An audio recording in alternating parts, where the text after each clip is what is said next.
दिख रहा है उन सब का मैं राजावत परिवार की तरफ से हार्दिक अभिनंदन करती हूँ। और साथ ही हम खूब खूब अनुमोदना करते हैं हमारी तपस्वी मीना राजावत का। उनके वर्षितप का पारना अब नजदीक आ रहा है। उनके इसी वर्षितप की तपस्या से हमने प्रेरित होकर एक छोटी सी कोशिश की है आज के इस कार्यक्रम में दिखाने की कि सुपात्र दान की महिमा आखिर है क्या। तो चलिए ले चलते हैं आपको उस समय में जब घटी थी ये घटना, जब दादा आदिनाथ ने करी थी वर्षितप की आराधना, और दिखाते हैं आपको कि क्या था आखिर ये सुपात्र दान की महिमा। इस अवसर पीनी काल का तीसरा आरा लगभग बीत चुका था। तीसरे आरे की समाप्ति में 84 पूर्व वर्ष तथा 89 पक्ष बाकी थे। तब आषाढ़ विधि चौथ के शुभ दिन सर्वार्थ सिद्ध विमान से अपने 33 सालों के दीर्घ आयुष्य को पूर्ण करते वज्रनाथ की आत्मा का नाभि कुलकर की पत्नी मरुदेवा की कुक्षी में अवतरण हुआ।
व्यतीत होने पर मरुदेवा माता ने चैत्रवदी अष्टमी के शुभ दिन सुवर्ण समान कांतिमान तेजस्वी पुत्र रत्न को नाभि कुलकर के वंश में मध्य रात्रि के समय जन्म दिया।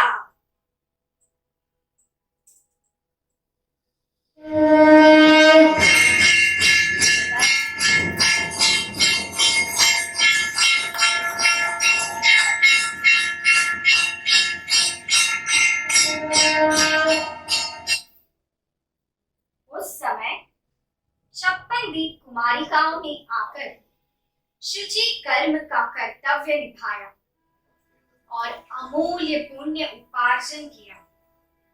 64 इंद्र ने भी आकर प्रभु को मेरु गिरी जाकर माता समक्ष प्रतिबिंब स्थापन कर 1 करोड़ 60 लाख घड़ों से प्रभु के अभिषेक का जन्म महोत्सव मनाया।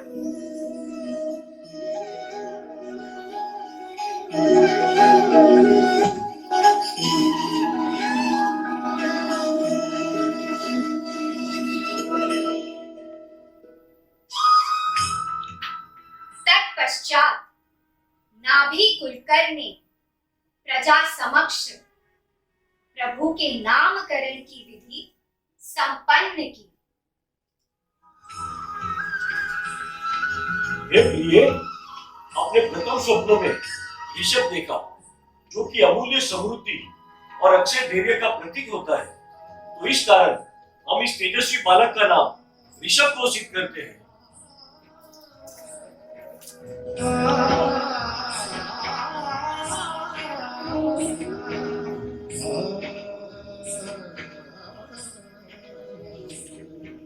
काल चक्र अपनी गति से आगे बढ़ने लगा। धर्म का तब निवारण हुआ। सुमंगला सुनंदा संग प्रभु का विवाह हुआ। संसार सुखों को भोग कर 100 पुत्र एवं ब्राह्मी सुंदरी के संग ऋषभ कुमार का परिवार संपन्न हुआ। आ गया था अब समय प्रभु के राज्य अभिषेक का। तब इंद्र ने किया उपयोग अवधि ज्ञान का।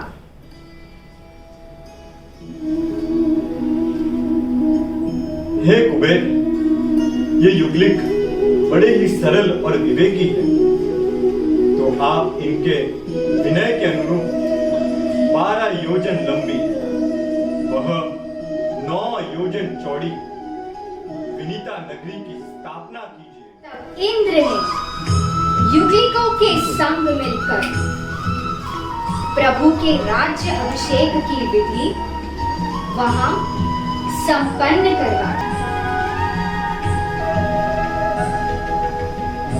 और तब कुंवर ऋषभ बने राजा ऋषभ, और देखो कैसी राजा की सभा भर आई।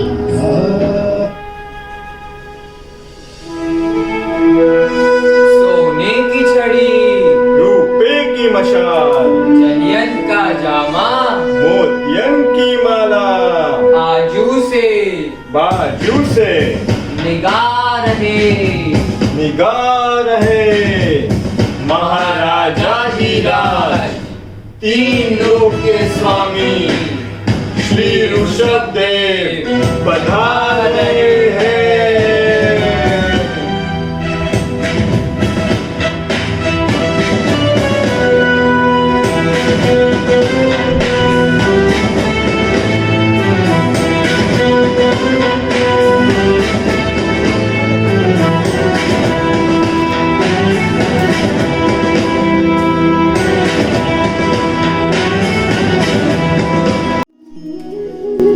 राज्य संचालन करते हुए समय अपनी गति से बढ़ने लगा।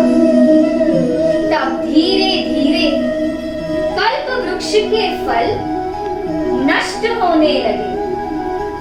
भयभीत हुई थी प्रजा। राजा ऋषभ के शरणों में करने लगी यही प्रार्थना। हे प्रभु, कल्प वृक्ष के सारे फल नष्ट हो रहे हैं। आपकी प्रजा भूख से बिलक रही है। आपकी प्रजा की सहायता कीजिए प्रभु, आपकी प्रजा की सहायता कीजिए। तब अचानक योगानुयोग जंगल में हुई आग की उत्पत्ति। हे प्रभु, जंगल में कोई बहुत बड़ा राक्षस आ गया है। वो पूरे जंगल को अपने आप में समेट रहा है। उसे छूते ही भयंकर ताप महसूस होती है। प्रभु हमारी मदद कीजिए, प्रभु हमारी मदद कीजिए। भयभीत होने लगी थी प्रजा उनकी। तब राजा ऋषभ ने अपनी प्रजा को सिखलाई गृह व्यवस्था की अनेकों कलाएं। प्रजा में फिर से खुशहाली छाई। राजा ऋषभ ने सिखाई अपनी प्रजा को गृह व्यवस्था की पंचकला, साथ ही भेद प्रभेद से जुड़ी 100 शिल्प कलाएं, व्यवहार ज्ञान की उन्नति तब प्रभु ऋषभ ने कराई 80 मसी कृषि की ये रीति, शुरुआत की ये नई रीति। समय का पहिया घूमता रहा। 83 लाख पूर्व वर्ष राज्य संचालन ऋषभ प्रभु द्वारा चलता रहा। तब भोगावली कर्मों का क्षय हुआ और 9 लोकांतिक देवों का आगमन हुआ। राम प्रभु ऋषभ देव महाराज की जय हो। हे प्रभु, यद्यपि आप सर्वज्ञानी हो, तथापि यह दास आपके समक्ष एक अर्जी लेकर आया है। राज्य का संचालन करते हुए आप प्रथम व्यवहार ज्ञान के देव बने। आपने अपने सारे भोगावली कर्मों का क्षय कर दिया। अब समय आ गया है प्रभु, कृपा करके आप धर्म की स्थापना कीजिए। हे प्रभु, आप दीक्षा अंगीकार कर तीर्थ प्रवर्ताओ, तीर्थ प्रवर्ताओ, तीर्थ प्रवर्ताओ।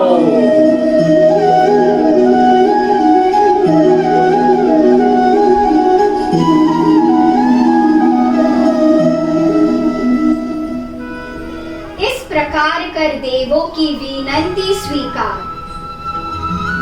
1 वर्ष तक 1,08,00,000 स्वर्ण मुद्राओं का प्रतिदिन हुआ प्रभु ऋषभ द्वारा भव्य वर्षीदान।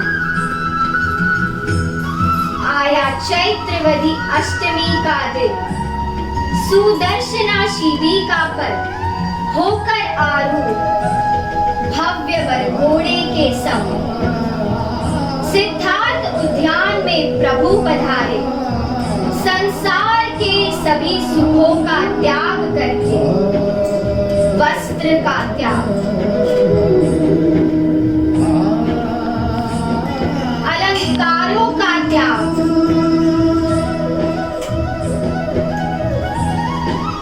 पुद्गल सभी वस्तुओं का त्याग करके किया पंचमुष्टि रोज प्रारंभ। तब इंद्र ने कहा, हे प्रभु, ये शिखा आप पर अत्यंत शोभायमान लग रही है। यह एक शिखा से आपके मस्तक पर आपके चेहरे का तेज बहुत ही बढ़ा दिया है। इसलिए प्रभु, यह विनंती है कि आप यह एक शिखा रहने दे अपने मस्तक पर। और इस प्रकार हुआ प्रभु का 4 मुष्टि रोज। इंद्र ने तब प्रभु के दाहिने स्कंध पर देवदुष्य वस्त्र डाला और वहीं प्रभु को चौथा मनः पर्यवज्ञान उत्पन्न हुआ।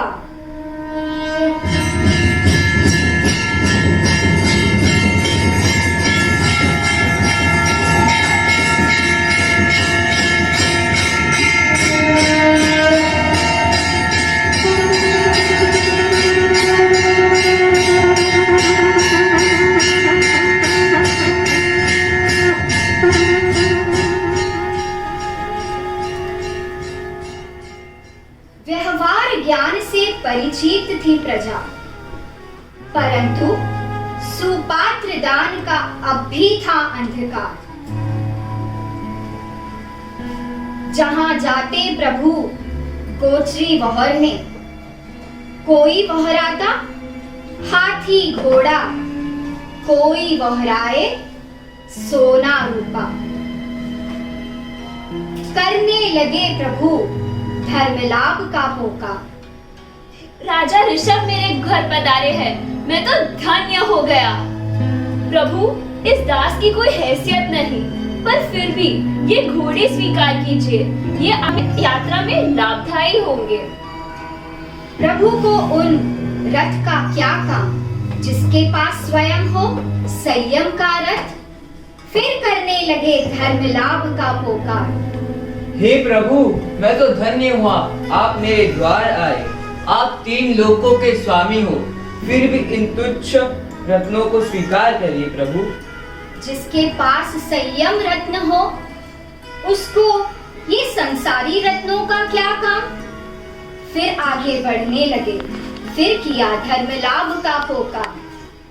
धन्य भाग्य मेरे, आज राजा ऋषभ मेरे घर पधारे। हे प्रभु, आपकी सेवा में मैं मेरी रूपवंती कन्या आपको समर्पित करता हूँ। वो आपके चरणों में दासी बनकर रहेगी। प्रभु ने तो कर दिया था सारे संसार का त्याग। इन सभी वस्तुओं का प्रभु को क्या काम। लौट जाते थे यूं ही मौन रहकर, राजमार्ग पर अडिग रहकर। 13 माह तक किया भूख प्यास भयंकर पीड़ा को सहन, क्योंकि प्रभु के लाभांतरय कर्म का घोर उदय था आया, घोर उदय था आया।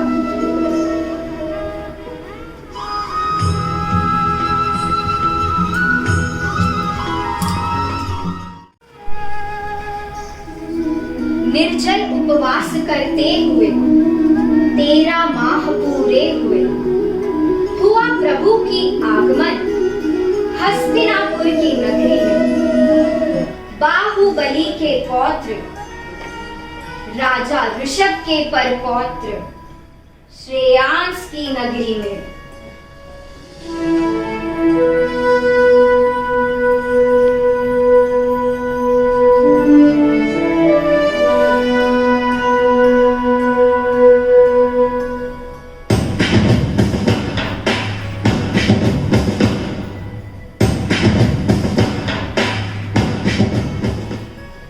सेवक ने जाकर श्रेयांस कुमार को बतलाया कि हे राजन, देवादिदेव श्री ऋषभ देव आपके महल की ओर पधार रहे हैं। तब झरोखे से उन्होंने प्रभु को निहारा। देखा उन्होंने कि प्रभु पधारे हैं उनके आंगन में, प्रभु का आगमन हुआ है। और वहीं ये वेश मैंने कहीं देखा है, कहाँ देखा है? वहीं श्रेयांस को जाति स्मरण ग्राम उत्पन्न हुआ।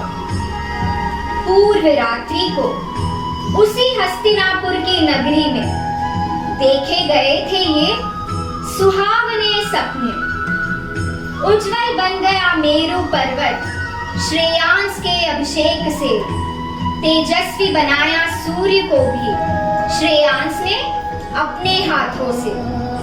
शत्रु राजा पर विजय प्राप्त कर ली श्रेयांस के बल से। क्या था इन अमूल्य सपनों का फल, जानेंगे आज। श्रेयांस के मन के भावों को प्रकट करेंगे आज। मैं धन्य हो गया प्रभु, मैं धन्य हो गया कि आप मेरे आंगन पधारे प्रभु। हे प्रभु, मुझे ज्ञात हो गया है अपने सारे पिछले भवों का। आपकी और मेरी प्रीति तो भव भव से है प्रभु, भव भव से है। ब्रजनाभ के भव में मैं आपका सारथी था और आप संग ही तो मैंने दीक्षा ग्रहण की थी। हे प्रभु, आपने दर्शन देकर मुझे धन्य कर दिया है प्रभु, मुझे धन्य कर दिया है। मुझे ज्ञात हो गया है क्यों आप इन सब वस्तुओं का त्याग कर रहे थे। आप तो ठहरे वैरागी, आपको भला इन संसारिक चीजों का क्या मोह। वैसे भी साधु के लिए ये सारी चीजें तो अकल्प्य है। इसी कारण आपने इतने महा मौन रहकर अपने कर्मों का उदय सहन किया और योगानुयोग आप मेरे आंगन पधारे। हे प्रभु, मैं तो धन्य हो गया प्रभु, मैं तो धन्य हो गया। आपके 13 मास के निर्जल उपवास का पालना मेरे हाथों होगा। हे प्रभु, इस दास को सुपात्र दान का लाभ दीजिए और इसे कृतार्थ कीजिए प्रभु, और इसे कृतार्थ कीजिए।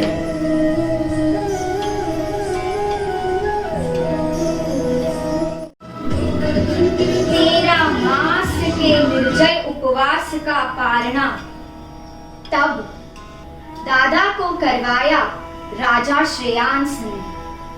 सुपात्र दान के प्रथम दाता बने पौत्र श्रेयांस। जग में कमाया अधिका अधिक जश। देवों द्वारा भी तब पंच दिव्य प्रकट हुआ। दादा को पालना करवाया, जग में खूब नाम कमाया। ढोल दुदुबी शंखनाद बाजे रे शहनाई। वर्ष तप के पारने की मंगल बेला आई। सुगंधित जल का छिड़काव हुआ। पंचरंगी फूलों को भी देवों ने की बौछार, अहोदानम सुपात्र दान कर अहोदानम हो गए श्रेयांस, अहोदानम अहोदानम अहोदानम अहोदानम अहोदानम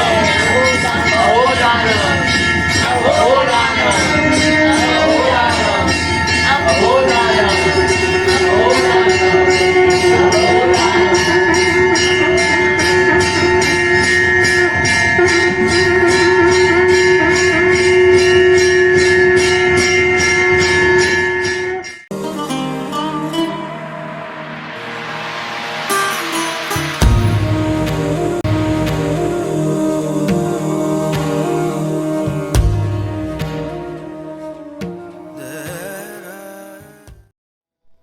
इस नाटक की प्रस्तुति के दरमियान कहीं भी जिनेश्वर भगवान की या किसी की भी हमसे कहीं भी कोई भी आशादना हुई हो तो तन मन और वचन से हम आप सभी से मिच्छामि दुक्कडम। मिच्छामि दुक्कडम।